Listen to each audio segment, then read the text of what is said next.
Whenever people warned that an all-digital future would mean giving up ownership, the response was always the same. You're overreacting. Your games will still be here. Your purchases are tied to your account. Digital is more convenient. Physical media is outdated. Stop being nostalgic. Well, PlayStation has just provided one of the clearest demonstrations yet of why people were worried. Sony has now announced 3 major changes that, when placed next to each other, tell a much bigger story. New PlayStation games will stop being produced on physical disc forms from January 2028. The PlayStation Store on PS3 and PS Vita is being closed, with the worldwide shutdown scheduled for July 2027, and from September 1st, 2026, hundreds of Studio Canal movies and television titles that UK customers already purchase will be removed from their PlayStation video libraries. Not delisted, so that new customers can't buy them, removed from the accounts of people who already paid for them. And that is why this conversation is not really about discs, old consoles, or a few films. It is about what the word purchase is supposed to mean in the digital age. Sony says that from January 2028, physical disc production will end for all new games releasing on PlayStation consoles. Anything released before that point is unaffected, but future games will be distributed digitally through a PlayStation Store and through retailers selling digital formats. Sony describes this as a response to changing consumer habits. More players are buying digitally, so PlayStation is following the market. And to be fair, the convenience of digital games is obvious. You can buy something at midnight, download it immediately, switch between games without changing a disc, and access your library from one account. Nobody needs to pretend digital distribution has no advantages, but there is a massive difference between giving customers digital options and removing the physical option altogether, because a disc is not merely a slower method of installing a game. It gives the customer freedoms that a locked digital license usually does not. You can lend it to a friend, sell it, trade it, buy it secondhand, give it away. A shop can discount it independently of Sony, and depending on how much of the game is actually stored on the disc, it can provide at least some protection against a future storefront disappearing. A digital-only ecosystem does not merely remove plastic boxes from shelves. It gives the platform holder far greater control over pricing, availability, and access. If the PlayStation Store becomes the only meaningful place to buy a PlayStation game, then Sony is no longer just providing the console. It also controls the road every customer must travel to purchase software for it. Retail competition becomes weaker, used games disappear, trading disappears, borrowing becomes harder, collecting becomes a little more than building a list of licenses inside somebody else's system. And the uncomfortable part is that Sony announced this almost alongside 2 reminders that digital systems do not last forever.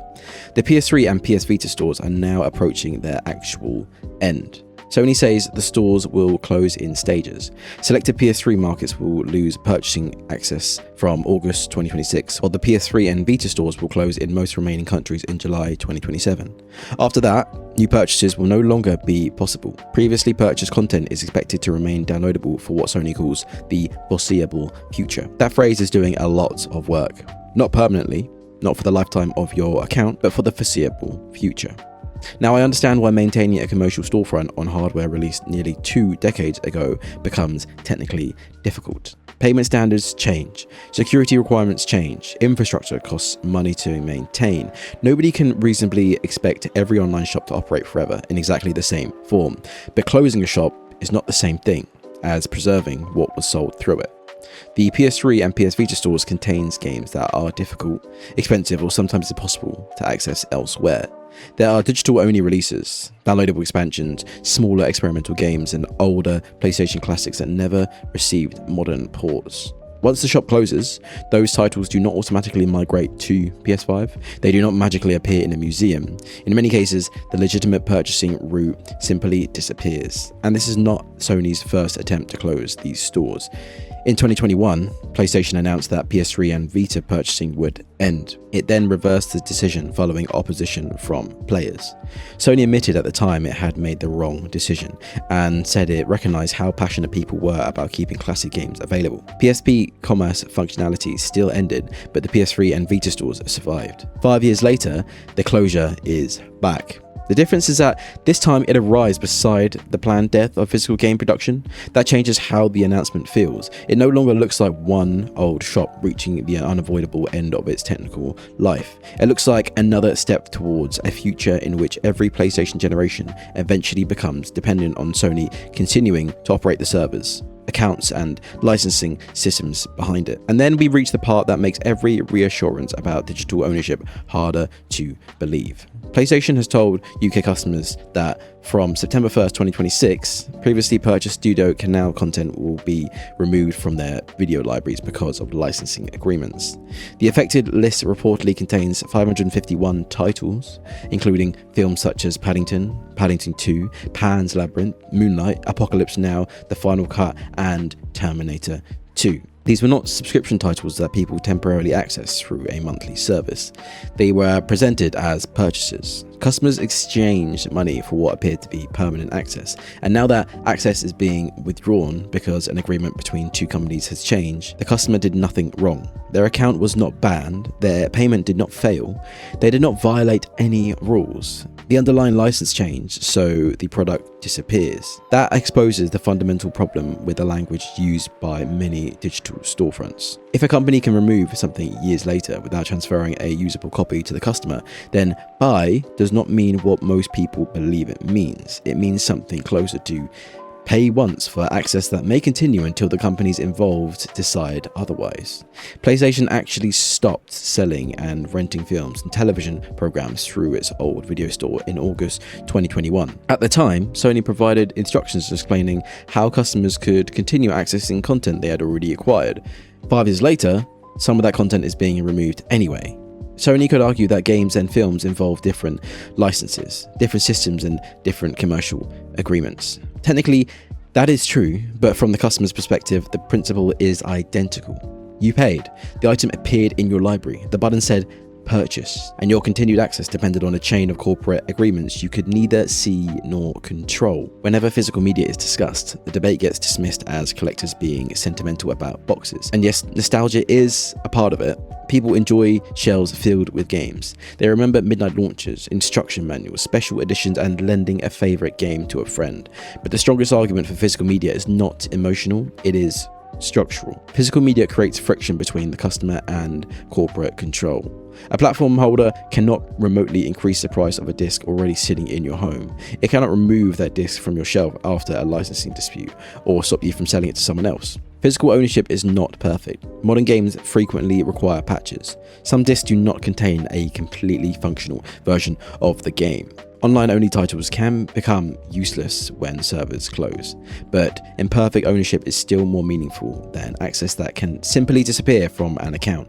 And the answer is not pretend every digital purchase is bad. Digital games are convenient. They allow smaller developers to release games without paying for enormous physical production runs. They make it possible to purchase something immediately without traveling to a shop or waiting for delivery.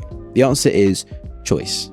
Let digital buyers buy digitally, let physical buyers buy physically, and let smaller publishers offer limited physical runs when mass production is not financially realistic. Give customers meaningful ways to preserve purchases, transfer licenses between future systems, and recover content when a service closes. Progress should expand options, it should not quietly remove them. PlayStation may believe that by 2028, physical buyers will represent too small a portion of the market to justify maintaining disc production. From a purely financial perspective, the decision might make perfect sense, but trust is also an asset. When Sony removes purchased movies, closes legacy storefronts, and announces the end of future discs within the same period, it creates a terrible message. Even when each decision has a separate business explanation, your old store will eventually close. Digital purchases may depend on a license. Future games will not have a physical alternative, and you are expected to trust that everything will remain accessible anyway.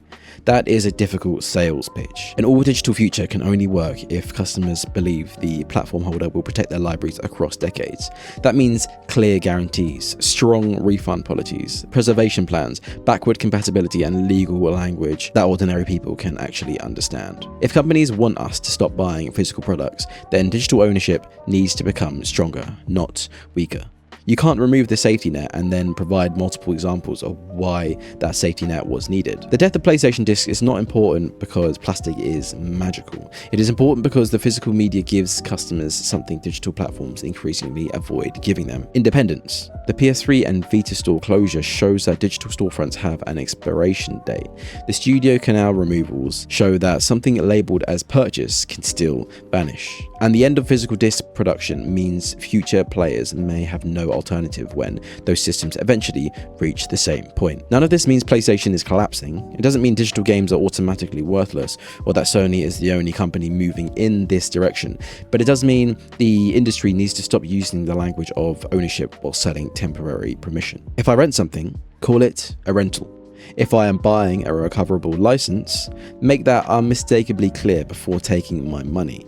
But if the button says buy, then what I bought should not disappear because two corporations stopped agreeing with each other. Because once physical games are gone, trust is all the customer has left.